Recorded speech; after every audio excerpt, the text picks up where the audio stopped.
je vais pas perdre nos belles habitudes. On avait une vingtaine d'inscrits, donc un taux de participation d'environ 50%, c'est habituel. Donc, je me présente, Mélissa Laflamoillette, je suis chargée de projet à Famille en Affaires HEC Montréal depuis environ 2 ans et demi maintenant. Et je vais animer la séance d'information aujourd'hui. Donc, bienvenue à tous. Euh, Avant de débuter, en fait, je tiens à remercier Chloé et Cédric qui sont parmi nous, qui sont des fraîchement gradués d'hier du programme. Donc, on avait notre soirée de clôture hier pour la cohorte numéro 2. Donc, ils vont venir témoigner un petit 10 minutes pour vous donner un aperçu de leur expérience, puis vous donner aussi l'opportunité de leur poser vos questions si vous en avez suite à la séance. Donc, rapidement, le déroulement, je vais vous donner de l'information durant une vingtaine de minutes sur le programme, ce que ça comporte, le déroulement, les séances, etc. Et par la suite, on va avoir une entrevue éclair, je dirais, avec nos deux témoins. Je vois que j'ai une petite question. Est-ce une question? Est-ce pas une question? Ah, bon. Nos micros et caméras sont fermés automatiquement. Je ne vois pas. Non, oui, effectivement, en mode webinaire, malheureusement, on ne vous verra pas, vous, malheureusement, mais vous pouvez, tout au long de la séance, là, mettre vos questions dans l'espace chat, puis je pourrai y répondre à la fin de ma présentation, donc suite aux 20 minutes, et évidemment, suite au témoignage de Chloé et Cédric, vous pourrez aussi écrire vos questions, soit dans la Q&A ou dans le chat, il n'y a pas de problème. J'y répondrai. Alors, justement, à tout moment, écrivez vos questions pour ne pas les perdre, puis j'y répondrai à la fin. Donc, amorçons cette séance d'information. Avant de débuter l'information sur le circuit, je trouvais important quand même de vous parler des familles qui font en sorte que ces activités-là sont réalisables et réalisables gratuitement. Donc, il y a la famille Deschaines qui s'implique auprès de familles en affaires. Donc, vous voyez à l'écran Monsieur Deschaines de Groupe Deschaines, qui est un des plus grands fournisseurs en plomberie commerciale au Canada. Ensuite, la famille Molson qui se passe de présentation, probablement que vous en avez déjà entendu parler, qui s'implique ici, on voit Andrew Molson. Et la famille Le Sage, en fait, qui produit les chauffe-eau Giant, que vous avez probablement dans votre maison chez vous, qui est le plus grand producteur de chauffe-eau au niveau privé au Canada. Donc, ces trois familles entrepreneuriales-là se sont unies pour former Famille en affaires HEC Montréal et on fait différentes activités, dont le circuit, mais de manière générale, notre mission est orientée autour de 5 axes. La sensibilisation, donc on vise à sensibiliser l'ensemble des familles en affaires du Québec au processus de reprenariat puis au fait qu'il faut se préparer à l'avance. Donc, on le sait, un 5 à 10 ans vraiment pour planifier l'ensemble des activités de transfert. Ensuite, on vise à accompagner les familles. On se veut un one-stop shop, si on peut dire, permettez-moi l'expression, pour les familles en affaires. On ne les accompagne pas au sens de la consultation, mais on prend un besoin puis on les oriente vers les bonnes ressources dans leurs différents défis, que ce soit au niveau de leur famille en affaires ou de l'entreprise familiale. Ensuite, on vise à les outiller. Je ne sais pas si vous le saviez, mais HEC Montréal est une des universités dans le monde où on produit le plus de contenu en termes de recherche sur l'entrepreneuriat familial. Notamment Isabelle Le Breton-Miller, qui est une des plus grandes chercheuses au monde en termes d'entrepreneuriat familial, et son conjoint Danny Miller produisent beaucoup de recherches à ce sujet-là. Et Louis Cisneros, qui est le directeur académique de Famille en affaires HEC Montréal, qui a récemment produit l'album de famille, qui est la plus grande enquête jamais réalisée au Québec au sujet des entreprises familiales. Donc, ça nous permet d'avoir un portrait très pratico-pratique, en fait, sur les entreprises familiales au Québec présentement grâce à cette étude-là. Ensuite, on vise à former, pas de manière diplômante, mais le circuit, en fait, est un parcours de formation en lui-même. Donc, c'est un de nos axes d'action. Et en tout dernier, et non le moindre, le réseautage. Donc, on vise à créer un réseau autour de ces familles entrepreneuriales-là.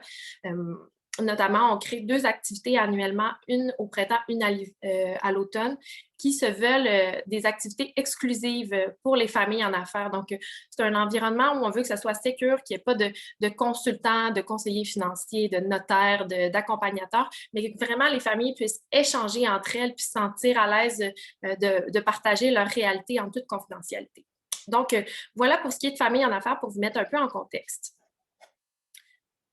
Et passons aux choses sérieuses. En fait, avant de passer aux choses sérieuses, je vais juste vous parler en fait de la famille Hébert qui, elle, a adressé un don spécifiquement pour mettre en place le circuit. Oups, de mettre en place le circuit. Donc, vous voyez à l'écran Norman John Ebert, le fils, et Norman Ebert Jr., le papa, troisième du nom. En fait, ils sont trois Norm.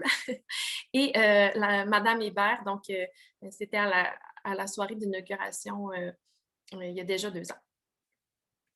Alors, passons au vif du sujet. Les participants, les objectifs poursuivis par le circuit. Donc, on vise à avoir 15 à 20 participants qui sont étudiants ou jeunes diplômés de moins de 3 ans de HEC Montréal et dont les parents possèdent une entreprise. Je dirais les parents membres de famille au sens large. Et les objectifs principaux poursuivis, en fait, sensibiliser à l'entrepreneuriat familial. Donc, c'est quoi les défis, c'est quoi les enjeux, mais c'est quoi aussi les opportunités. Donc, d'en prendre conscience, de réfléchir et se questionner à la possibilité de rejoindre l'entreprise familiale et aussi de la considérer comme un choix de carrière. Donc, vous le verrez plus tard, mais on a vraiment des participants à différents stades de réflexion là, dans la reprise de l'entreprise familiale qui sont soit qui n'ont jamais travaillé dans l'entreprise familiale puis qui veulent se questionner justement sur cette possibilité-là, et des gens qui sont à temps plein, comme Cédric, comme Chloé, qui ont déjà accès à l'actionnariat, par exemple, et qui sont vraiment engagés dans le processus. Donc, ça rend les échanges, je dirais, très riches, autant pour les participants qui sont en début de parcours que ceux qui sont rendus plus loin dans le processus. Le déroulement et la programmation. En fait, c'est simple, c'est 8 ateliers où, durant ces ateliers-là, on a un expert qui vient traiter d'un sujet qui est vraiment défini. Et ensuite, on a un témoin qui vient partager son expérience par rapport à ce sujet-là. Vraiment, on arrime le témoignage à la théorie, si on peut dire, de l'expert, mais on veut vraiment que ça soit très pratico-pratique dans l'action. Et par la suite, on réserve un moment aux échanges entre les participants sur le sujet. Donc, comment moi je vis ça? Est-ce que ça s'applique à ma réalité? Comment est-ce que je pourrais prendre action par rapport à ça avec ma famille en affaires? Donc, on veut vraiment vous amener dans l'action ultimement. Ensuite, en fait, ça a lieu de septembre, donc le septembre qui s'en vient, à mars 2022. Donc, vous ferez le calcul, c'est environ aux 3 semaines qu'ont lieu les ateliers.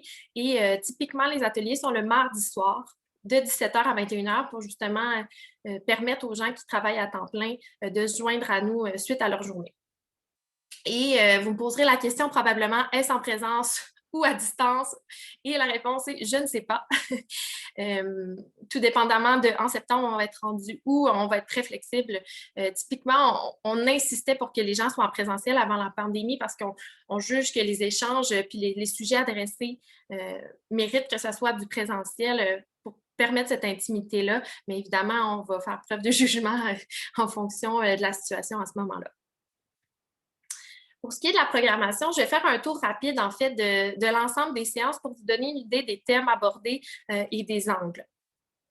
Les dates déterminées, en fait, les dates ne sont pas encore déterminées pour l'ensemble des séances, mais dites-vous que ça va être les mardis soirs à partir de septembre là, sur les plages horaires.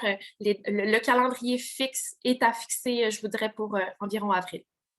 Donc, la première séance, en fait, on aborde le thème de apprendre à se connaître. Donc, il y a une première, on vous fait faire un test psychométrique avant l'arrivée à la séance et on vous le remet lors de la séance. C'est Madame Annie Veilleux qui anime la séance avec 2 chapeaux, en fait.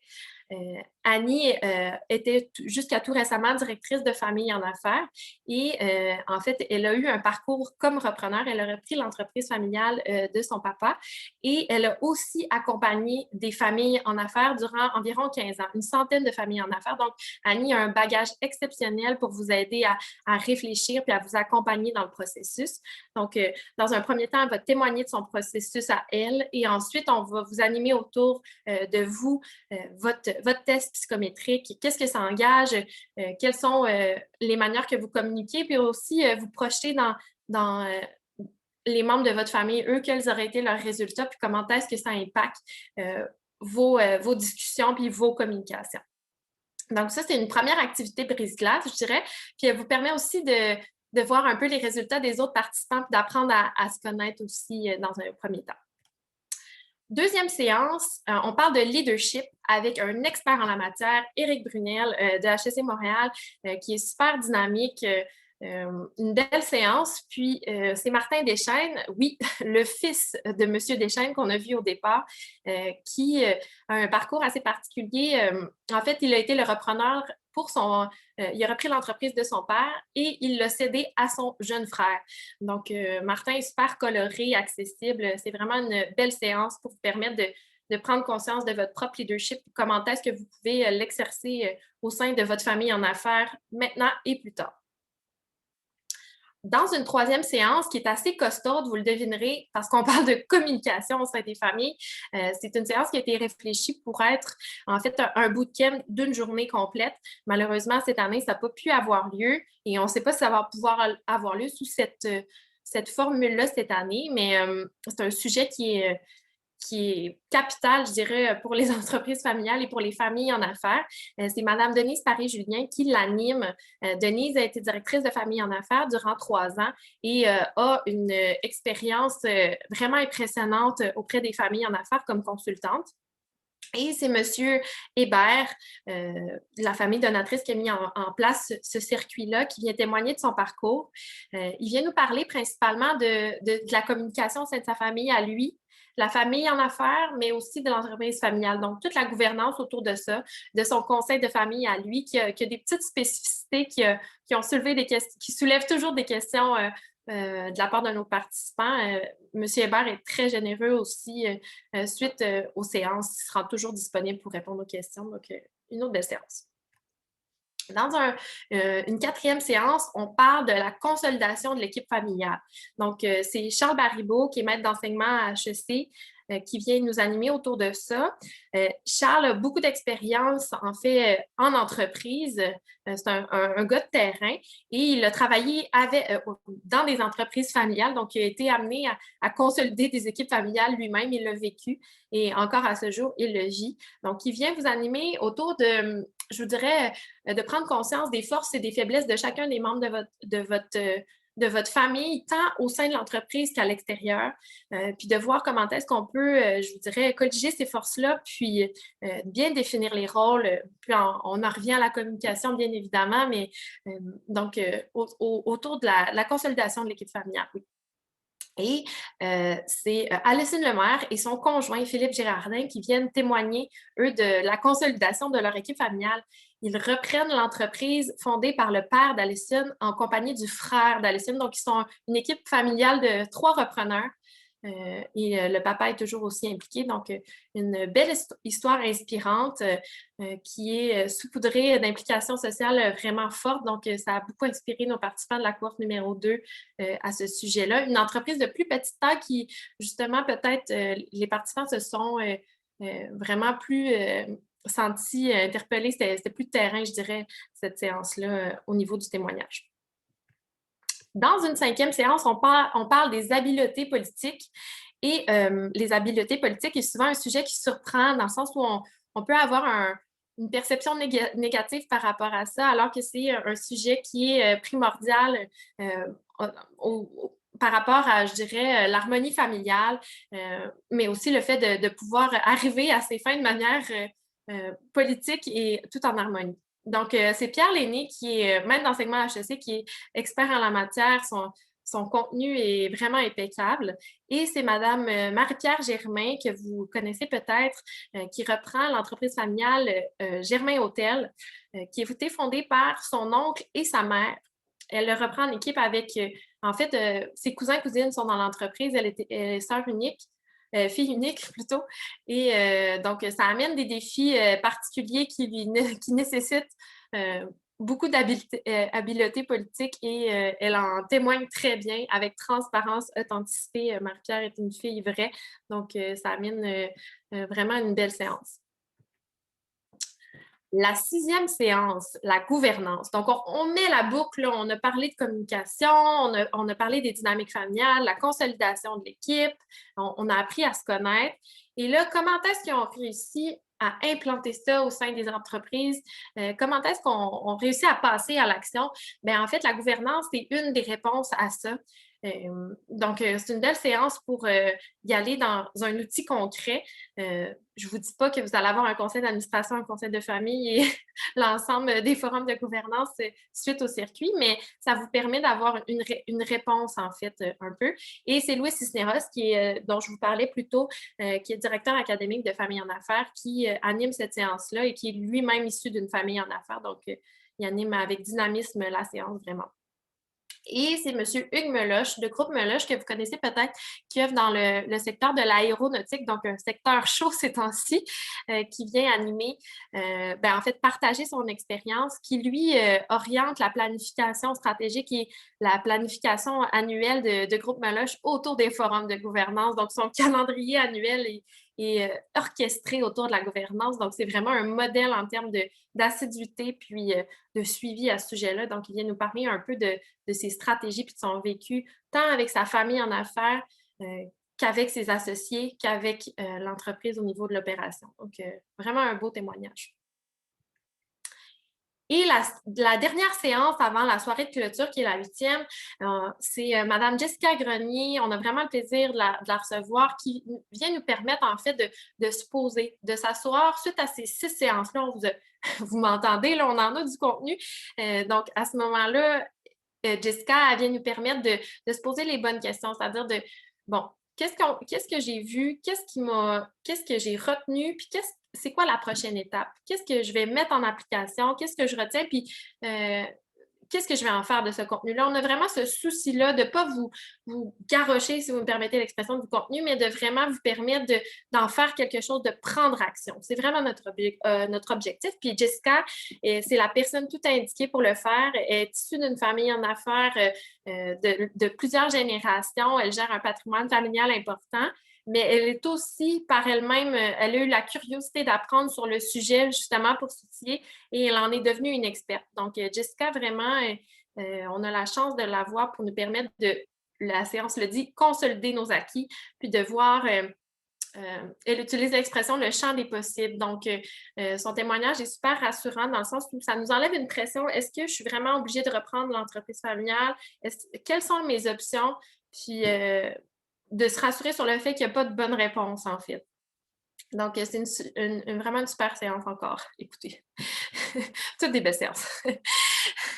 Et dans un dernier temps, la soirée de clôture qu'on a vécue hier pour ce qui est de la cohorte numéro 2. La soirée de clôture, dans la vision qu'on en avait au départ, en fait, ça a été le cas hier, mais dans l'idéal, en fait, c'est un moment où on veut faire un pont entre vous et votre famille. Donc, de vous donner l'occasion de partager vos apprentissages, que vos parents, que les membres de votre famille, vos frères, soeurs, vos cousins, vos cousines, vos oncles, tantes, prennent conscience de tout ce que vous avez appris, de où vous en êtes dans votre réflexion, puis donner une opportunité de prendre le pouls de ce que vous avez vécu, parce que ça peut sembler anodin, cette séance, mais vous créez des liens, vous poussez votre réflexion, ça devient relativement émotif, puis je trouve que c'est une belle occasion pour vous de justement le communiquer à votre famille. Hier, on était en présentiel, la cohorte, et les familles étaient à distance, donc je dirais qu'on n'a pas pu sentir malheureusement, leur pouls à eux, comment est-ce qu'ils se sentaient, mais on a quand même réussi à voir notre cohorte, puis je suis sûre qu'à travers l'écran, eux ont pu le ressentir. Donc, c'est un moment pour faire le pont, en fait, avec vos familles. Et en chiffres, rapidement, en terminant, la cohorte numéro 1 et 2, donc il y a eu 15 participants à la cohorte numéro 1, 15 participants à la cohorte numéro 2. L'âge moyen est de 27 ans, donc la plus jeune participante, 21 ans jusqu'à 43 ans. Donc, vous constatez qu'il y a un grand écart type. Et encore une fois, ça rend les échanges super riches. Les gens ne sont pas à la même place dans la vie, ont vécu des choses. Donc, c'est vraiment un partage d'expériences super riche. On est bien fiers de dire qu'on a eu 23 femmes et 7 hommes. Donc, le reprenariat attire les femmes, les jeunes femmes. C'est une belle opportunité pour les femmes de se lancer en affaires autrement. Donc, on en est bien fiers. Et cette communauté culturelle représentée, autant des Néo-Québécois que des étudiants étrangers, que des immigrants de deuxième génération, par exemple. Et au niveau de où ils en sont, justement, 15 des 30 participants jusqu'à présent travaillaient à l'entreprise à temps partiel. 10, ils travaillaient à temps plein. 3, ils n'avaient jamais travaillé, ils voulaient venir explorer cette option-là. Et 2 avaient quitté l'entreprise après y avoir été et voulaient quand même entretenir cette réflexion-là de la possibilité d'y retourner ou autrement. Donc, voilà pour ce qui est du profil de nos participants. Si vous n'êtes pas dans ce cadre-là, ne vous en faites pas. Il n'y a pas de bonne réponse à ce sujet-là. C'est pour vous donner une idée du profil.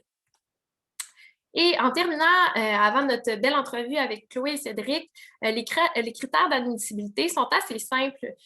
En fait, je me répète, là, mais étudiants, jeunes diplômés de moins de 3 ans de HEC Montréal, dont les parents ont une entreprise ou un membre de la famille, il faut que vous soyez disponible pour les séances. Donc, gardez en tête là, que on veut vraiment que vous ayez on veut vraiment un engagement de votre part à y participer. On tient c'est un événement, c'est un parcours qui est gratuit. Les gens sont engagés émotivement, puis de tête dans ce processus-là. Donc, on veut vraiment créer un esprit de cohorte, puis que vous en ressortiez avec un réseau développé. Et évidemment, on veut que vous soyez là pour les bonnes raisons, puis que vous ayez envie de participer activement aux séances, d'échanger avec les autres, que vous soyez actifs dans ces séances-là, tant en présentiel qu'à distance. Je crois qu'on a réussi, Cédric et Chloé pourront en témoigner, à le faire à travers nos séances jusqu'à présent. Alors, sans plus tarder, Cédric et Chloé, merci d'être là. J'arrête de parler, j'ai plus de salive. Je vous cède la parole. J'aimerais ça peut-être à tour de rôle. Là, je vois Chloé à l'écran parce que j'ai si vous pouviez vous présenter l'entreprise familiale, puis peut-être pour nous mettre en contexte, vous nous parler un peu de votre famille nucléaire là, pour qu'on se situe, s'il vous plaît. Donc, je vais commencer. Est-ce que vous m'entendez bien? Oui, c'est très bien. Oui. OK, super. Donc, dans le fond, c'est ça. Mon nom est Chloé. Donc, mon beau-père, donc le conjoint à ma mère, a fondé Société immobilière IMSO Inc. Il y a environ 30 ans. On fait de l'immobilier commercial et industriel. Donc, c'est ça. Moi, dans le fond, j'ai commencé à travailler là quand même assez jeune, à faire des petits travails, répondre au téléphone. Puis maintenant, depuis que j'ai gradué du DSS en comptabilité, je travaille temps plein comme gestionnaire immobilier. Puis dans le futur, je vais être repreneur au niveau du conseil d'administration. Donc, c'est ça, en ce moment, je suis en train d'apprendre les opérations et tout ça. Donc, c'est pas mal le tour pour moi. Puis c'est ça, dans le fond, mon beau-père, que j'appelle mon père, là, Richard, il est président de l'entreprise. Il travaille encore actuellement dans l'entreprise. Puis, ma sœur, il a déjà travaillé aussi dans le passé, mais c'est pas mal ça au niveau de la famille, là. Ta mère n'est pas impliquée, c'est ça? Non, c'est ça. Elle est impliquée de façon indirecte. Oui, c'est ça. Quand même, des fois, elle fait des petits mandats de conseil et tout ça à droite, à gauche, là. Mais souvent, elle est là pour nous conseiller autant moi que mon père, là. Oui, les mamans sont jamais bien loin. C'est ça, exactement. Super, merci. Et toi, Cédric? Oui, bien, bonjour à tous. Moi, c'est Cédric Deschenaux. En fait, moi, je suis partenaire dans une entreprise qui s'appelle FFL Gestion de patrimoine. En fait, nous, on a une franchise dans ce groupe-là. On est 5 actionnaires, dont moi et mon père. Puis, nous, notre spécialité, c'est de supporter des gens dans leurs besoins de gestion de patrimoine. Là, ça touche conseil en fiscalité, assurance, investissement. Puis nous, on donne un service à nos conseillers qui offrent ce service-là à leurs clients. Donc, on est comme en support à nos conseillers qui font cet emploi-là, qui ont leur propre entreprise là-dedans. Donc, c'est vraiment notre mandat premier. Super. Et je me lance avec ma première question, Chloé. Au départ, ça a été quoi ta motivation à t'inscrire? Puis t'en étais où dans ton processus de réflexion là, de la reprise de l'entreprise? Dans le fond, au début, c'est ça, c'était un peu partagé si dans le futur, c'est ça que je voulais faire, rester dans l'entreprise plusieurs années. Après avoir gradué en fait, j'allais graduer du DSS en comptabilité. Puis, j'ai beaucoup d'intérêt pour le développement durable. Donc, j'avais comme un peu envie d'aller en développement durable aussi également. Donc, c'est ça, j'étais comme un peu à la croisée des chemins. Puis, fait que c'est ça, celle-là, je travaille temps plein. Je ne sais pas exactement après si je vais faire ma maîtrise en développement durable en continuant de travailler dans l'entreprise familiale. Mais pour le futur, je ne peux pas dire exactement ce qui va se passer. Tout ce que je sais, c'est que vraiment, je vais être sur le conseil d'administration, là. Mais peut-être je continuerai plus longtemps. Peut-être qu'on aurait des branches qui sont plus développement durable au sein de l'entreprise. Donc, plusieurs opportunités qui se présentent. Mais ma motivation première, vraiment, c'était que je me sentais très seule à travers ça comme repreneur. Je ne sentais pas vraiment que j'avais d'autres gens dans mon réseau qui vivaient la même chose, avec qui je pouvais partager les défis d'être repreneur au sein d'une entreprise familiale. Donc, c'est vraiment ça qui m'a attiré le réseau, puis aussi d'entendre parler des différentes expériences parce que, tu sais, malgré que oui, on se rejoint tous sur le fait que c'est une entreprise familiale, les gens vivent ça différemment. Donc, c'était vraiment ça qui m'a amené à appliquer, là. Super. Et toi, Cédric? Ben, c'est similaire un peu à ce que Chloé dit. En fait, là, moi, c'était vraiment de bâtir un réseau, de bâtir des liens avec des personnes qui vivent des choses similaires à ce que moi, je vivais, d'avoir d'autres perspectives que celles que j'avais présentement. Puis, je dirais aussi que j'essayais d'aller chercher des outils. Là. Vous comprendrez qu'avec mon emploi dans notre entreprise, le côté fiscal des transactions d'entreprise, j'en connais une bonne partie. Puis, si je ne l'ai pas, j'ai des gens qui les connaissent. Mais je voulais avoir le côté humain, puis je voulais aller chercher des outils pour mieux comprendre ça. Puis le parcours était vraiment ce que je crois qui pouvait me l'amener. Puis est-ce que finalement ça a rencontré tes attentes? Est-ce que Oui, vraiment. Là, je ne sais pas jusqu'à quel point, tu sais, en fait, l'ensemble des gens ont tellement été ouverts à partager des idées, partager des moments, des faits vécus, autant les participants à l'interne que les gens qui ont des entrepreneurs dont tu as parlé, Mélissa, initialement. C'est tellement facile d'aller chercher du jus et du vocabulaire que ça a été très, très intéressant pour moi. Là. Super. J'aurais, Mélissa, j'aimerais pas rajouter quelque chose aussi par rapport à ça dans mes motivations. Je me trouvais quand même assez jeune. Quand j'ai appliqué, j'avais 25, là. Là, je suis rentrée à 26. Puis, je suis encore jeune. Mais je veux dire, je me sentais un peu comme, tu sais, le syndrome de l'imposteur. Je trouvais que je manquais d'expérience, puis tout ça. C'est que je me sentais comme vraiment... je me sentais pas nécessairement que c'était ma place à être là. Puis, c'est que ça m'a beaucoup aidé de voir que on n'est pas obligé d'avoir toute l'expérience qu'il faut maintenant, qu'il y a les ressources là pour nous aider. Fait que le parcours, ça m'a beaucoup aidé. Puis aussi de voir d'autres gens aussi également comme moi qui étaient, comme on disait, c'est 27 ans là, quand même, l'âge moyen. Donc, ça m'a aidé de faire comme, OK, il y a d'autres gens qui ont quelques années plus que moi ou à peine d'expérience, puis comme, they're running the show, là. C'est que ça m'a vraiment aidé puis rassuré, là. Je comprends. Oui, bien, justement, même hier, c'est Valérie Thérault de l'Étude Mirabel lors de la soirée de clôture qui disait justement que elle dit, je suis maintenant plus à l'aise de dire que j'ai pas besoin d'en avoir toutes les réponses maintenant. T'sais. Il y a l'aspect de la patience aussi. Oui, la fameuse patience. Puis, avec quoi vous repartez, là? C'est quoi les... justement, Cédric, tu parlais d'outils que tu venais chercher. C'est pas nécessairement des outils, là, mais on peut penser à des contacts, un réseau. Qu'est-ce que vous amenez dans votre petite valise là, pour la suite?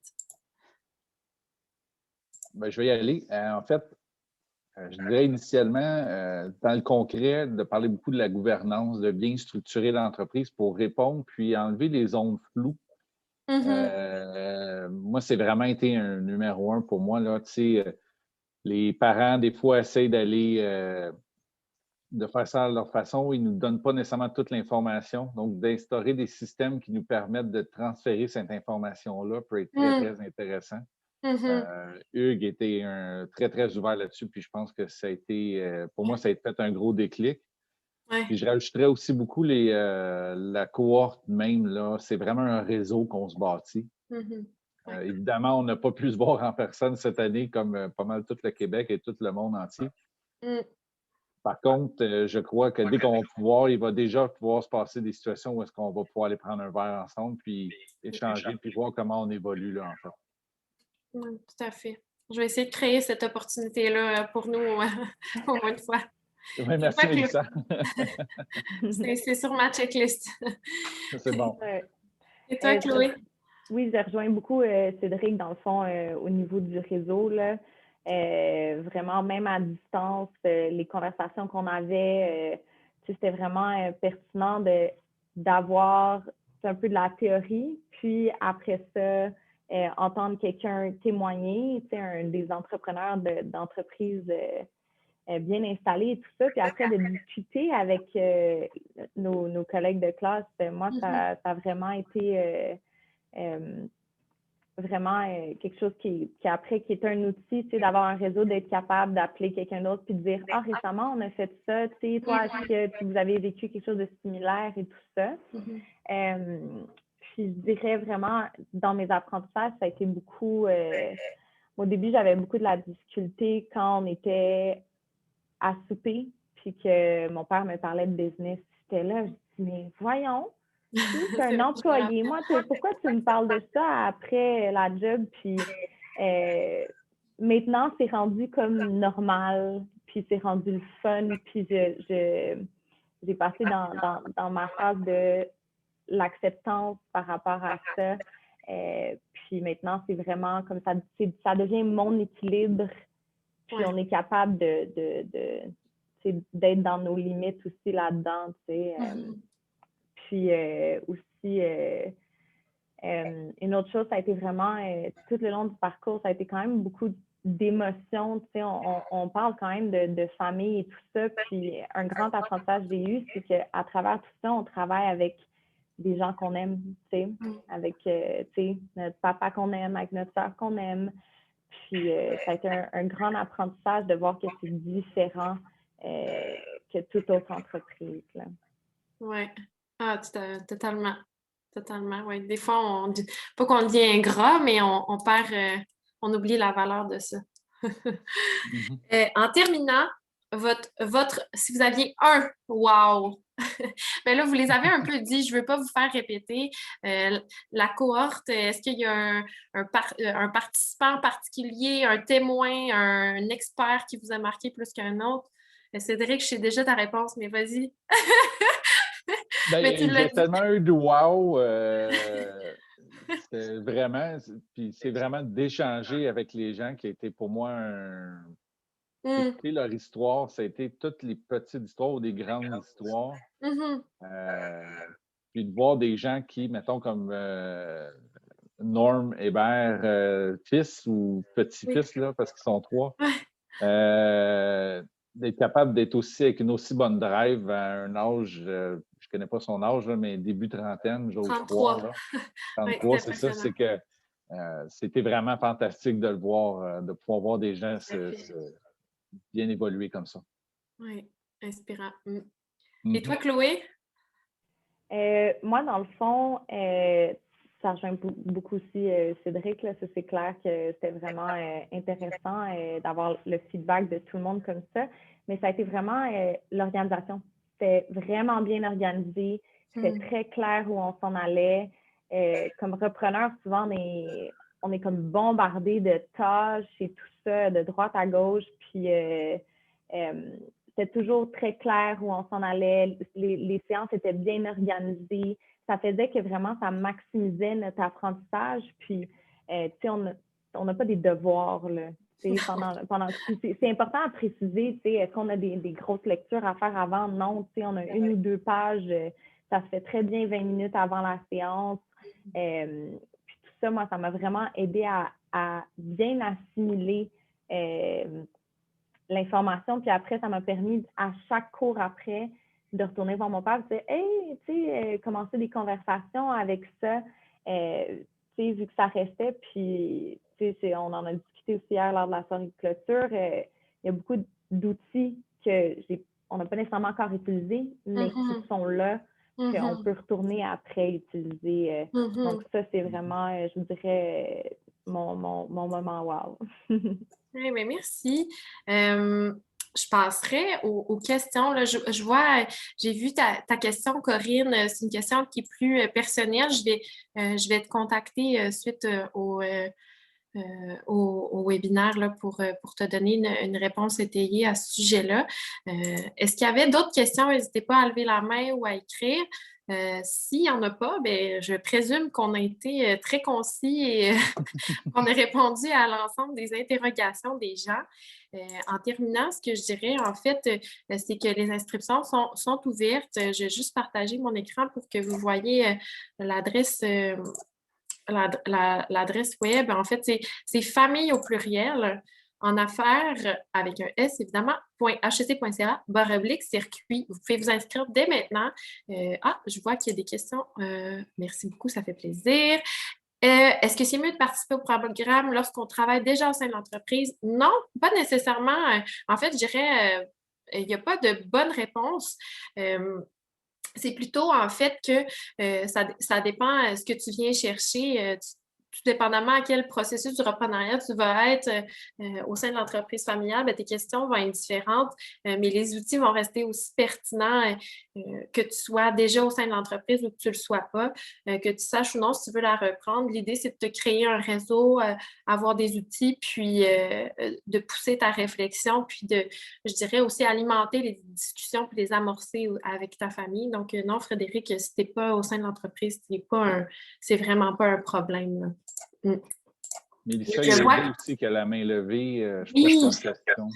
Là, je ne sais pas si je peux. Il faudrait que je lui donne la parole.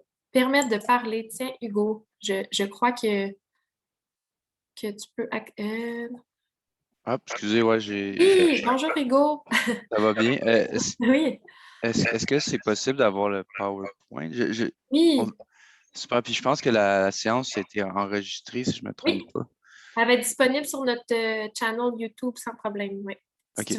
D'ailleurs, si vous avez d'autres étudiants ou d'autres jeunes diplômés de votre réseau là, que vous avez côtoyés lors de vos études qui sont issus de familles en affaires, n'hésitez pas à leur en parler. Justement, la séance va être disponible sur notre chaîne YouTube. Puis, je pourrais vous envoyer là, à l'ensemble des participants de la séance le PowerPoint avec plaisir.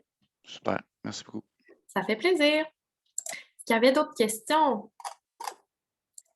Bon, ben, il me reste juste à vous remercier tous les participants, mais aussi à Chloé et Cédric d'avoir été là. Vraiment, merci de votre générosité. On s'est couché tard et on a c'est ça cette soirée. Et voilà. Donc, merci à tous. Puis, on se dit, n'hésitez pas aussi, je dois ajouter, là, je vais vous mettre dans le chat mon adresse courriel si vous avez des questions plus spécifiques. Ça va me faire plaisir. Merci.